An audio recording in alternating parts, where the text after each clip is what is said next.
note bem que 200 anos antes disso acontecer, o Senhor Deus falou através do profeta o nome do rei que iria libertar Israel do cativeiro, Ciro.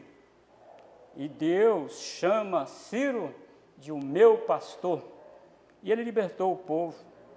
E segundo registros de Neemias, a primeira leva para Jerusalém veio mais de 42 mil judeus.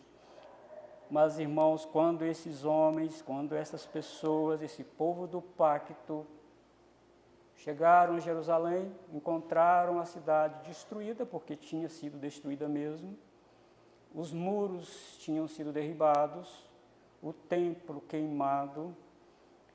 Veja bem você, uma alegria, e é só para você ter uma ideia, irmãos, o que aquele povo estava vendo naquela época, né? Porque imagina que uma nação poderosa tome o Brasil e nos leve cativos para lá. Digamos, uma nação do outro lado do mundo, e ficamos cativos lá 70 anos. Perdemos nosso contato com o nosso idioma, com a nossa culinária, com o nosso costume, com a nossa família, e aqui não sabemos nem mais onde nossa casa fica. E quando depois de 70 anos voltamos, não, essa não é a cidade onde eu morava, isso não é o Brasil, isso é um outro país. Esta era a situação daquele povo. Então você está entendendo porque Deus levantou 3 profetas, Zacarias, Ageu e Malaquias, para ajudar a vida espiritual do povo. O povo de Israel, irmão, estava quebrado psicologicamente, espiritualmente, financeiramente. E quando Deus levanta o profeta Ageu, Ageu tem uma missão de fazer o povo voltar para ele. Olha o meu templo. Vocês estão fazendo casas de fino acabamento para vocês, e a minha casa, como fica? Subi ao monte, trazei madeira. Eu me alegrarei, diz o Senhor, mas eu quero que construa a minha casa. Observe, irmãos, que Ageu tinha essa missão de fazer o povo se interessar pelo culto a Deus, pela casa de Deus. E Zacarias tem essa missão de levar o moral, elevar o moral daquelas pessoas que estavam voltando do cativeiro. Tinham velhinhos lá, que conheceu a Jerusalém, a pujança de Jerusalém, a pomposa cidade de Jerusalém, onde Deus habitava, onde era oferecido culto ao Senhor. E eles ficaram muito tristes de ver aquela situação. Você lembra que quando Hanani chegou lá na Pérsia, Neemias era o copeiro do rei, e Neemias chega e diz: Hanani, como que está a nossa cidade? Está em ruínas, sepulcros não existem, a cidade está toda destruída. Você lembra qual foi a reação de Neemias? Capítulo 1 de Neemias. Ele rasga suas vestes e chora amargamente. E ele ora a Deus pedindo perdão. Nós quebramos o pacto, Senhor, nós pecamos contra o Senhor. Então, quando nós lemos Zacarias, quando nós lemos Ageu e quando nós lemos Malaquias, nós estamos lendo um povo que estava quebrado espiritualmente, desanimado espiritualmente. Então, nesse tempo, irmãos, o reino mandatário naquele lado do mundo era dominado pelo reino da Pérsia, chamado Reino dos Medos e da Pérsia. Eles destronaram o poderoso Nabucodonosor, na verdade, Babilônia. Mas, irmãos, isso mostra que nenhum reino do mundo subsiste para sempre. Somente quando nós lemos lá em Daniel, que o profeta Daniel, ele evoca a augusta presença do Senhor, ele diz que o reino do Senhor é sempre eterno. Ele é sempre eterno, só o reino do Senhor é sempre eterno. Então, nesse capítulo 9, se você der uma olhada no verso 1 até o 8, você vai ver que todos esses comentários, essas alusões que Zacarias está falando aqui, ele está se referindo a Alexandre o Grande. A Pérsia estava dominando, mas estava chegando naquelas mediações o grande conquistador do mundo, Alexandre o Grande. E ele fez uma incursão contra Jerusalém no ano 333. E a ideia dele era tomar Jerusalém para sitiá-la. Segundo Flávio Josefo, um historiador do primeiro século da era cristã, ele escreveu na história dos hebreus de que Deus deu uma visão a Alexandre o Grande para não tocar na cidade. Não ir contra Jerusalém, mas abençoar Jerusalém. Então, se você der uma olhada aqui, você vê que é Deus que usa este homem para deixar Jerusalém em paz. Então, você vê aí no capítulo 9, versículo 1 a 8, todas essas alusões aqui, segundo Flávio Josefo, está se referindo ao grande conquistador Alexandre o Grande. Note bem, irmãos, o povo estava voltando para Jerusalém. E era uma alegria misturada com nostalgia. Uma alegria porque eles estavam na terra deles. Alegria porque agora eles poderiam reaver o culto. Alegria talvez por encontrar alguns membros restantes da família. Estavam alegres, mas nostalgia, porque aquela Jerusalém não era a mesma, estava causando tristeza também no coração daqueles homens. E quem dominava, quem era o governador, na verdade não tinha rei nessa época lá. Mesmo o povo de Israel, dentro das suas cercanias, quem dominava o povo de Israel, quem tinha o cetro de poder sobre Israel, era o reino da Pérsia. Eles eram favoráveis, sim, a Israel, mas eles estavam dominados. Todos os impostos iam para eles. Eles não tinham nada. Eles não tinham rei. Tinha o governador chamado Zorobabel. Zorobabel faz parte da linhagem davídica, a última da linhagem davídica. E ele era o governador daquela época. Mas quem era o governador diante do império tão poderoso como era o da Pérsia?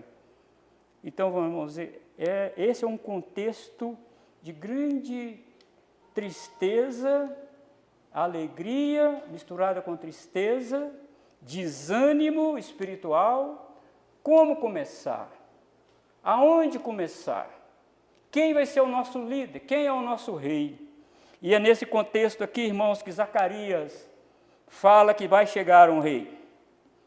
Então, por isso, nessa noite eu quero trazer aqui uma temática para nós, uma mensagem de esperança para um mundo em desespero. Aquele povo estava, irmãos, em desespero, não tinha rei, não tinha ninguém para liderá-lo. Olha que alegria para aquele povo, meus amados irmãos. Alegra-te muito, ó filha de Sião, exulta, ó filha de Jerusalém. Eis aí te vem o teu rei, justo e salvador, humilde, montado em jumento, num jumentinho, cria de jumenta. Alegra. Fica alegre porque está chegando o rei. Eu imagino, irmão, como ficou o coração daquele povo, o povo de Israel, quando o profeta Zacarias diz, olha, talvez, não sei como ele falou, talvez ele subiu assim num alambrado, numa espécie de púlpito, e disse, tenho uma palavra do Senhor para vocês. Vocês terão um rei. Um rei. Talvez você olhe para ele, você não considere como rei. Ele vem de forma humilde. Mas você deve se alegrar. Vocês devem se alegrar. Então você percebe aqui, irmão, que Zorobabel aparece com muita proeminência para falar, para dar uma ótima notícia, uma boa notícia para aquele povo despedaçado, com as suas emoções fraturadas, com o seu moral no chão, e também, irmão, com a sua vida espiritual quebrada. É assim que o profeta Zacarias dirige aquele povo. Então o profeta começa a descrever o perfil desse novo rei. Primeiramente, esse rei é justo e salvador. Isso era tudo, irmãos, que o povo precisava. Imagina um país ter um governante justo e salvador. Observe, irmãos, que aqui não é só o reinado deste rei que é justo. Ele é justo em pessoa. E ele fará justiça não somente para o povo judeu, mas também para os gentios. A Escritura diz que quando um justo governa, o povo se alegra. E como, irmãos, que aquele povo ficou alegre? Como é mesmo o profeta, este rei que está chegando, ele é justo e é salvador. Os profetas, irmãos, já tinham falado sobre a vinda deste rei, que em Isaías é retratado como servo do Senhor e também o servo sofredor. Ele é o escolhido e sustentado por Jeová, e sobre ele, diz o profeta Isaías, está o Espírito do Senhor. Em Isaías 42, versículo 1, o profeta diz o seguinte: eis aqui o meu servo, a quem sustenho, o meu escolhido, em que a minha alma se compraz. Pus sobre ele o meu espírito, e ele promulgará o direito para os gentios. O auditório original da mensagem de Zacarias, quando ouviu as credenciais do seu rei, deve ter pensado no Messias. O profeta está falando do Messias que nós estamos aguardando. Zacarias está falando do Messias, meu povo. Olha o que ele está dizendo. Ele é justo, ele é salvador, ele vai nos livrar do poder dos impérios e dos imperadores. Ele vai vir com poder. Se ele é justo, ele obedece à lei. Ele é subalterno à lei. Mas o profeta, irmãos, está falando aqui de um inimigo que Israel teria que vencer. E esse Salvador veio salvar, como diz Mateus, capítulo 1, versículo 21. E o seu nome será chamado Jesus. Ele salvará o seu povo dos seus pecados. Este é o maior inimigo de Israel. E foi por causa do pecado deles que eles foram parar no cativeiro da Babilônia. O profeta Jeremias falou, o profeta Jeremias exclamou, o profeta Isaías também falou. Lembra do profeta Elias? Volta ao pacto, volta à lei de Deus, porque Deus não está satisfeito com vocês. Mas eles não deram ouvido. E este rei, irmãos, tem um poder tremendo, soberano. Não era como os outros reis. Embora eles lembrassem de Davi e Salomão, mas esse rei sobrepujava em poder. Então ele é justo e ele é salvador. E ele vem montado num jumento. Ele é humilde. Ele é justo, ele é salvador, ele é humilde, ele é servo. Jesus mesmo disse, quando esteve aqui na terra, eu não vim para ser servido. Eu vim dar a minha vida em resgate das minhas ovelhas. Ele se tornou forma de servo, diz o apóstolo Paulo, em Filipenses capítulo 2. Mas, irmãos, aquela mensagem para aquele povo quebrado, de que haveria um rei, parece que eles estavam sempre olhando no horizonte, ver se eles estavam vindo alguém montado no jumento. Esta profecia se cumpriu 500 anos depois, 500 anos, onde o escritor sagrado diz que Jesus entrou em Jerusalém montado num jumento, e o povo jubilou, o povo cantava louvores a Deus. Mas como aquele povo recebeu esta mensagem, irmãos? É a esperança de que o rei viria. Isso alimentou a fé deles. Parece que eu estou vendo eles dizerem para outros, vamos aguentar firme, que o profeta falou que o rei está chegando. Então vamos aguentar firme, vamos servir a Deus, vamos voltar ao culto, vamos cantar louvores a Deus, porque o profeta falou que o rei vai chegar. E eles morreram na esperança de o rei chegar. E esta profecia, como eu disse, cumpriu aproximadamente 500 anos depois que o profeta falou.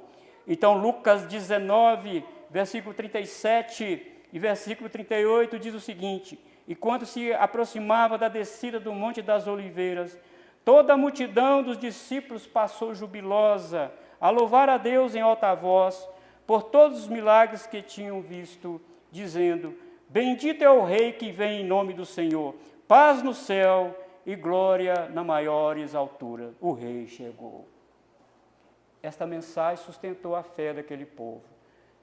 Irmãos, tem 2000 anos que nós estamos pregando que também esse Rei vai vir de novo. Ele vai vir de novo. E esta fé sustentou a igreja durante 2000 anos. E é por isso que nós estamos aqui. É a palavra do Senhor, irmãos, que nos coloca de pé. É a palavra do Senhor que nos dá vida. É a palavra do Senhor, irmãos, que move os nossos corações. É a promessa de que este Rei virá de novo. É que nos faz, irmãos, estar reunidos como família dele para adorá-lo. Nós temos certeza que ele vai vir. Como aquele povo lá, irmãos. Esse texto está longe de nós, distante de nós, aproximadamente 2.500 anos. Longe de nós. E esse texto alimentou a fé daquele povo quebrado. E esse texto alimenta também a nossa fé agora, porque nós estamos do lado de cada cruz. Nós estamos do lado de cada ressurreição de Jesus. Nós estamos do lado de cada derramamento do Espírito Santo sobre a igreja. E nós estamos debaixo desta promessa: o que há de vir, virá e não tardará. Estamos, irmãos, escudados nessa promessa, que o Senhor vai vir. E vai pegar o mundo de surpresa. O mundo vai estar banqueteando, se alegrando nos prazeres da carne, nos prazeres do mundo, nos comes e bebes. Muitos se apostatarão da fé e darão ouvidos ao ensino de demônios. Muitos darão, diz Paulo a Timóteo, darão comichão nos ouvidos, não querendo ouvir a mensagem do Evangelho. Muitos irmãos estão levando a vida espiritual na bancarrota. Queridos irmãos, e esta mensagem é para nós, que nós estamos agora no Natal. O nosso Rei chegou, esta profecia se cumpriu em Jesus de Nazaré. E agora nós estamos aguardando a outra parte desta profecia se cumprir, porque o Senhor prometeu que vai vir nos levar novamente juntamente com Ele. E nós estaremos juntamente com o Senhor. Então esse Rei é humilde, porque ele tomou a forma de servo, ele andou entre os pobres, ele entrou nas casas dos pobres, ele curou enfermidades, ele tocou nos leprosos, ele curou o leproso, ele pegou no leproso, ele curou enfermidades, ele expulsou demônios. E ele disse: eu expulso demônios pelo dedo de Deus, porque é chegado o reino dos céus. Então isso é uma prova de que ele veio, irmãos, com poder e grande glória, mas olhando para aquele homem tão simples, de um olhar tão singelo. Isto levou muitos a desacreditarem nele. Ele não é Deus, ele não é o Messias. O Messias vem montado num cavalo. Amados irmãos, ele vem montado num jumento, por quê? Porque jumento, desde Deuteronômio capítulo 17, Deuteronômio capítulo 20, irmãos, Deus proibiu o povo de Israel de confiar no cavalo. Vocês estavam no Egito e vocês viram como que eles tratavam os cavalos. Para eles, a força da guerra, a batalha da guerra estava nos cavalos. Mas eu quero que vocês, quando olharem, não acumule cavalos nem carros de guerra, porque o Senhor teu Deus está contigo. Sou eu que dou vitória a vocês. Então esse homem vem montado, Jesus vem montado no jumento, a realeza. Ele vem, irmãos, aqui no segundo ponto. Primeiro ponto, nós vimos que esse rei foi anunciado. E isto, irmãos, esta promessa sustentou a fé daqueles irmãos lá. E agora, versículo 10, o trabalho do rei. O que ele vai fazer? Como que vence uma guerra? Aqui está, versículo 10. Destruirei os carros de Efraim e os cavalos de Jerusalém, e o arco de guerra será destruído. Ele anunciará paz às nações. O seu domínio se estenderá de mar a mar, desde o Eufrate até as extremidades da terra. Olha, irmãos, além de ele vir montado no jumento, além de ele vir de uma forma bastante humilde, ele não veio vestindo vestes talares, ele não veio vestido de púrpura, como os reis vestiam, brilhantes, não morava num palácio, não morava numa cidade de expressão economicamente mundial. Ele veio de uma pacata cidade de Nazaré, e isso levou muitas pessoas a perguntarem: deixa eu perguntar, vem alguma coisa boa de Nazaré? Esse homem veio de Nazaré. Olha na história, ver se veio alguma coisa boa de Nazaré. Ele veio, irmãos, humilde, e ele não vem. A maneira de ele ganhar guerra não é guerreando, não é com arma. Ele vem destruindo os carros de Efraim e os cavalos. Que coisa, irmãos! Como que aquele auditório original de Zacarias ouviu essa mensagem? Seu primeiro trabalho é destruir e não construir. Ele veio, irmãos, como rei, destruindo a autossuficiência. Ele veio destruindo a arrogância, a vanglória, a prepotência daqueles que achavam que poderiam vencer um exército com cavalos e carros. E ele vem, eu não preciso de cavalo e eu não preciso de carros de guerra. Eu venho montado num jumento. Eu venço o mundo com a palavra do meu poder. Confiando no Senhor, com a palavra do poder do Senhor, irmãos, ele veio destruir isso, essa autossuficiência nossa. E a mensagem de Zacarias para aquele povo que sofreu derrota em todas as áreas da vida era saber que Deus estava com ele. Aquele povo precisava entender que eles não necessitavam de proteção com muros e um exército bem treinado, mas da presença de Deus no meio deles. O rei veio primeiro tirando aquilo que eles mais confiavam, seu arco, os seus carros de guerra, os seus cavalos. O rei vem destruindo aquilo que os seus pés apoiavam. Não é assim hoje, irmãos? O que é que Deus faz conosco?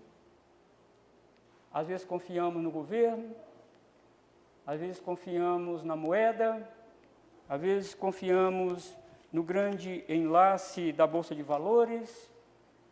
Nós confiamos que nós vamos colher. O Brasil é o celeiro do mundo, o Brasil produz alimento para alimentar, ele pode produzir alimento para alimentar o mundo, e às vezes nós confiamos nisso.